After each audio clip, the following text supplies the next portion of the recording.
Allez, salut et bienvenue à Dionewar, dans le parc du Sile Saloum, classé au patrimoine mondial de l'UNESCO. Ça va être l'objet de nos navigations pour quelques semaines ici, avant d'aller ailleurs. Hein.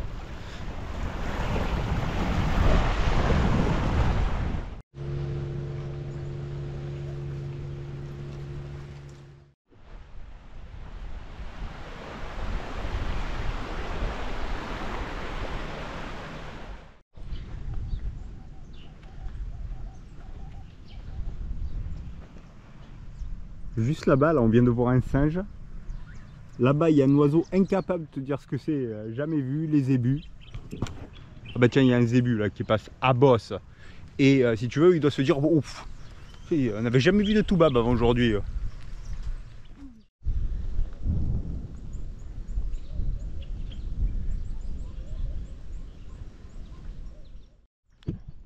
Bonjour. Bonjour.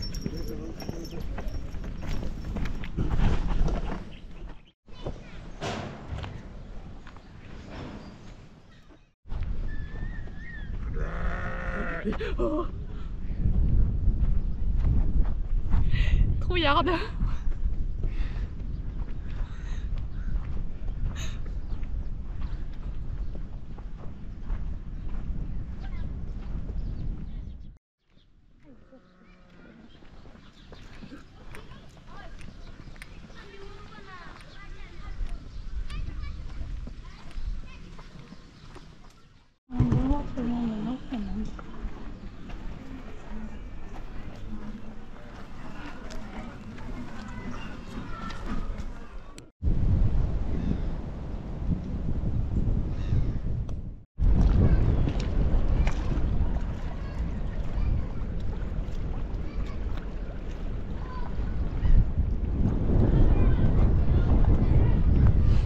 Qu'est-ce que tu disais? On se croirait à Arcachon. Ah ouais. La dernière fois que je suis allé à Arcachon, il y avait des baobabs aussi.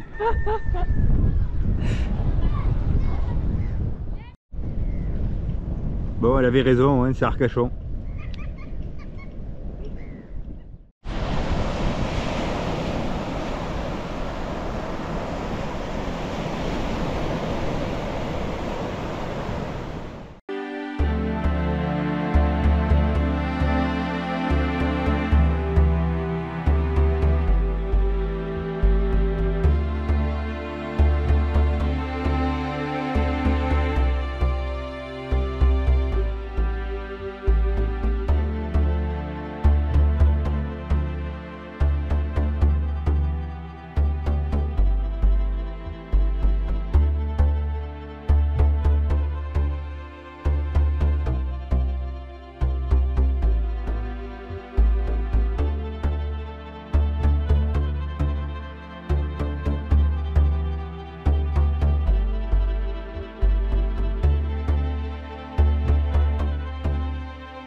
On n'est pas à Londres aujourd'hui. Mais alors, il y a un de ces brouillards ici. Alors écoute, naviguer sur les fleuves, pour ce faire, tu dois également jouer sur les marées. Donc là, nous sommes marée descendante. Il est 10 h du mat. La marée s'est inversée il y a une petite heure à peu près. Attends, j'y suis. Donc on était pleine mer à 8h30. Donc voilà, ça fait 1h30. Donc on va attendre que la marée s'inverse, qu'elle passe montante, qu'elle soit mi-marée montante pour remonter jusqu'à Falia. Alors il n'y a pas beaucoup de bateaux qui vont jusqu'à Falia parce que le passage est très compliqué avec des nombreux bancs de sable. Et sur Navili, on a pu récupérer les traces d'un bateau qu'on avait croisé à Porto Santo. Donc ils sont allés avec leur kata. Donc forcément ils ont eu la gentillesse de noter les points. Donc voilà, j'ai tracé la route avec leurs points. Et pour s'occuper d'ici là, ben, je suis en train de fabriquer avec ce que la nature nous fournit. Oui, parce qu'ici tu ne trouveras pas de Leroy Merlin ni de Castilla Jet Fusion. Donc je suis en train de fabriquer une moustiquaire pour la descente, pour qu'on puisse profiter, on va dire, de la luminosité et d'aérer le bateau en se protégeant des moustiques, puisque tu sais qu'on est sur une zone à risque au niveau du paludisme. Voilà, donc je le fais avec des bâtons de bois que j'ai ramassés hier quand on a promené, puis je vais positionner la moustiquaire dessus et je vais te montrer ce que ça donne.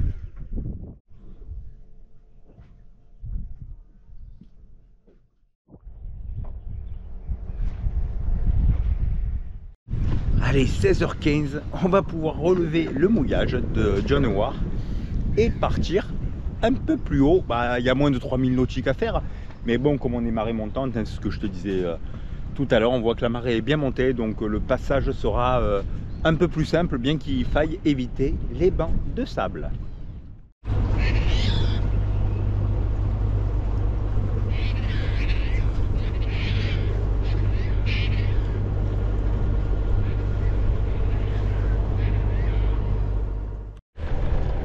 Alors? On est tanké. On est tanké, ben on a suivi si tu veux, les traces et puis on s'est planté là. Donc on va attendre gentiment que ça monte un peu plus pour se libérer et je crois qu'on va aller ailleurs en fait.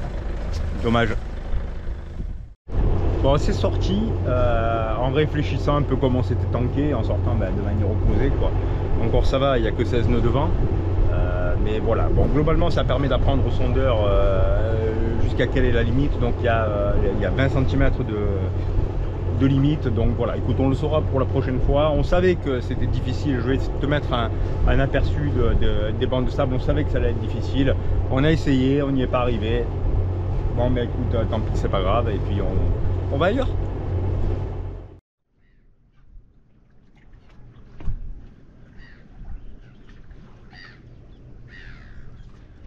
– 8h30, on est le 22 mars. Petit café pour attaquer la journée avant de partir sur Jiffer.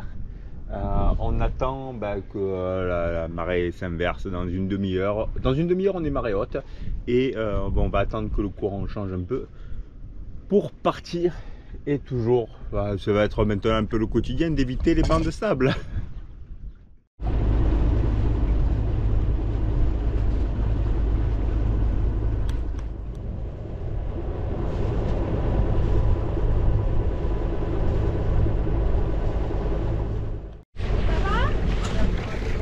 Salut. Qu'est-ce que t'as? Et tchof, tu vois? Oui. J'ai le tchof. Et je voulais le vendre. Quoi? Le poisson, du poisson. Oh là là. Si tu peux pas le fabriquer, je le monte. Qu'est-ce que t'en penses? Ah, il est gros, hein? C'est quoi? Comment ça s'appelle? Tchof. Chez nous, ça correspond à quoi? Ah, j'en sais rien. Chez nous, ça correspond à rien. Combien tu me le vends? Si tu fais 40 000. Oh, ça fait cher, 40 000. Et après, je fais tout ça avec mon couteau là. 40 000, c'est trop cher. Ah. Fais-moi un prix.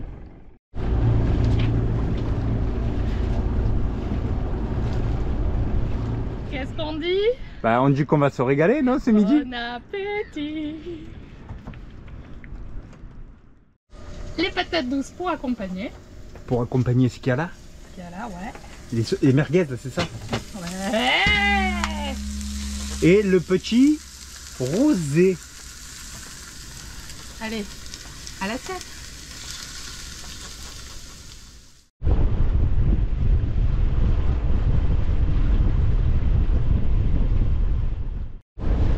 voit bien le banc de sable qui est tout là.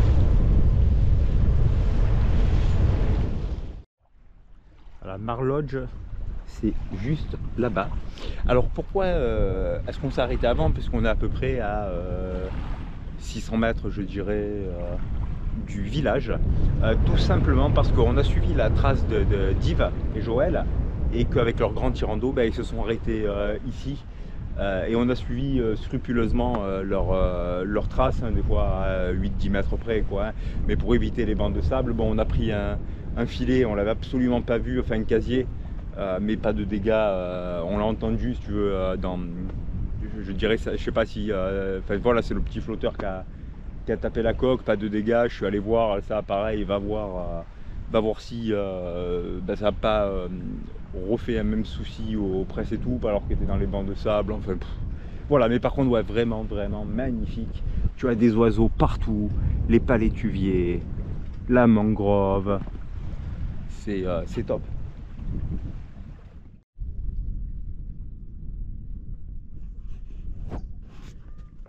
Bon, petit tour à une dinghy, redescente avec la marée descendante, sans moteur. Ce qui tombe très bien d'ailleurs de le faire sans moteur, c'est-à-dire que le moteur a calé. Eh bien, on est gentiment posé sur un banc de sable, marée. Là, on est à basse mer. Bon, écoute, ça va, le safran touche pas le sol.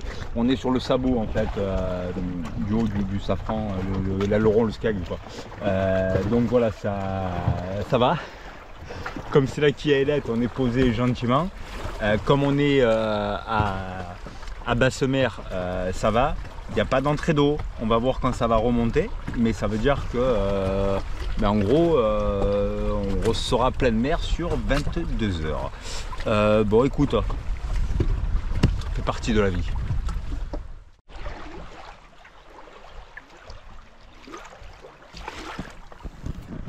Bon, c'est pas, si tu veux, en soi, c'est pas dramatique. Mais un kiar, c'est pas fait pour être posé, quoi. Donc ça veut dire que tu as une force qui s'exerce sur la quille, et par répercussion qui vont être sur la coque et sur les varangues. Donc ouais, franchement, ça me fait un peu caguer, parce que si tu veux, quand on était pleine mer, donc on était dans l'autre sens, marée montante, donc on avait la proue qui était face à la mer. Là, on a la proue qui est face au fleuve. Donc si tu veux, il y avait 15 mètres d'écart, pardon, 30 mètres d'écart. Peut-être j'ai un peu mis trop de chaîne, mais voilà, je vais aller plus sur la trace d'Yves, qui avec, je crois, je sais plus, il y a plus de 2 mètres, je sais plus si c'est de 10, de 20 ou de 40 de tirando, là je suis un peu la tête à l'ouest. Et donc si tu veux, je regarde, on est à 15-20 mètres de là où il était avec son tirando. Donc aujourd'hui, je crois que c'est 1,30 m de marnage, demain c'est 1 mètre. Donc voilà, si tu veux, voilà, demain on n'aurait pas touché. Voilà, mais là on a touché. Donc on va aller se mettre un peu plus au milieu, tu vois, ici, quoi. Mais ça va pas se jouer à grand chose. Je te montre l'autre banc de sable que l'on voit ici, là, avec les oiseaux. Tout à l'heure on est passé dessus en annexe, on a arrêté l'annexe, je suis descendu, j'avais de l'eau à m'immoler. Donc voilà, écoute, bon, c'est un peu perturbant, je te cache pas, je te le montre aussi, parce que des conneries, ben voilà, on en fait tous. Donc que ça te serve. C'est sûr que le Guadalquivir, il n'y avait pas de banc de sable. Le Guadiana, il n'y avait pas de banc de sable. Ici, il y en a, c'est pas dragué, il n'y a pas de gros bateaux qui naviguent dans ce bolong. Voilà, donc écoute, voilà, on apprend, quoi. On apprend, c'est une connerie. Tu peux te dire, ah ben moi je l'aurais pas faite. Ouais. Je veux dire, on aurait tous fait le truc. Et si tu veux, comme à chaque fois, le sondeur, dès lors qu'on arrive au mouillage ou qu'on arrive dans un endroit qui est tendu, lui décide de plus rien afficher, alors que quand on est pleine mer, il affiche. Quand il y a 8 mètres d'eau, il affiche. Mais quand on est dans une zone qui est un petit peu plus tendue comme ça, aujourd'hui il a décidé de rien mettre. ben, on n'est pas loin de sortir. Alors j'en ai profité, si tu veux, puisque on était un peu à la ligne de flottaison qui est hors de l'eau. J'en ai profité pour regratter. Ça se salit hyper vite au Sénégal parce que l'eau est très chaude. Enfin très chaude, je t'ai annoncé des températures qui étaient froides, mais il y a un développement d'algues qui est hallucinant. Et puis je me suis dit, bon après je vais en profiter. Le petit souci avec le moteur d'annexe, je vais regarder ce qui se passe. Mais en fait c'est très simple, le moteur est serré. Ça manquait pas d'huile, donc je sais pas ce qui a pu se passer. Peut-être la pompe à huile. Voilà, donc moteur serré. On est dans le Ciné Saloum. Et là, pour trouver un moteur, mon ami, c'est la merde, c'est la merde. Donc j'ai arrêté un piroguier là qui était avec deux toubabs qui sont partis à la pêche. Donc je l'ai arrêté, je lui ai demandé s'il avait un moteur à vendre entre 4 et 6 chevaux.